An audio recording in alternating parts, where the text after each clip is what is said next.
పొన్నం ప్రభాకర్ అన్న అద్భుతంగా పనిచేస్తున్నాడు. పొన్నం ప్రభాకర్ అన్న మంత్రివర్గాన్ని హ్యాండిల్ చేస్తున్నాడు. అద్భుతంగా హ్యాండిల్ చేస్తున్నాడు. దాంట్లో నో మోర్. మొత్తం కాంగ్రెస్ పార్టీ మంత్రులలో అద్భుతంగా పనిచేసే వ్యక్తి పొన్నం ప్రభాకర్.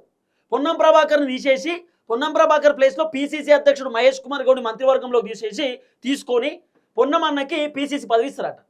పొన్నం ప్రభాకర్ అన్న ఎందుకు తీసేస్తారంటే పొన్నమన్న పనిచేస్తలేడని, పొన్నమన్న సోషల్ మీడియాకే పరిమితం అయిపోయాడని, పొన్నమన్న ఆయన కరెక్ట్ లేడని, మంత్రివర్గాన్ని హ్యాండిల్ చేయలేకపోతుందని చెప్పి పొన్నమన్నను తీసేస్తారట. పొన్నమన్న పైన ఆరోపణలు వచ్చినాయని పొన్నమన్నను తీసేస్తారట. మరి పొన్నం ప్రభాకర్ అన్నను తీసేసిరనుకో పొన్నం ప్రభాకర్ అన్న కూడా రేవంత్ రెడ్డికి అగ్నెస్టే తిరుగుతాడు.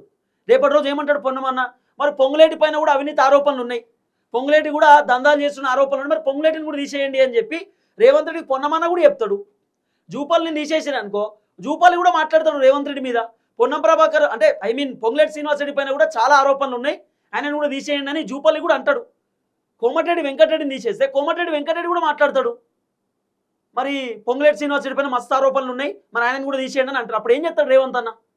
కాబట్టి ఒకవేళ కాంగ్రెస్ పార్టీలో ఉన్నటువంటి మంత్రులను కనుక తీసేస్తే ఆ మంత్రులందరూ కూడా పొంగులేటి శ్రీనివాస్ రెడ్డిని తీసేయమని కూడా అనొచ్చు.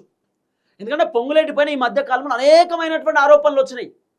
పొంగులేటి శ్రీనివాస్ రెడ్డి భూదాన్ భూములు అని చెప్పి ఖమ్మంలో ఖాళీ చేయించింది పొంగులేటే అని, పొంగులేటి శ్రీనివాస్ రెడ్డి ఇష్టానుసారంగా భూములు కబ్జాలు పెడుతుండని, రెవెన్యూ శాఖ ఆయన దగ్గర పెట్టుకొని ఇష్టానుసారంగా డబ్బులు దండుకుంటుండని, పొంగులేటి శ్రీనివాస్ రెడ్డి తన ఇష్టం ఉన్నట్టు చేస్తుండని రేవంత్ రెడ్డి చెప్పినా పొంగులేటి వింటలేడని, ఇవన్నీ రకరకాల చర్చలు వినబడుతున్నాయి.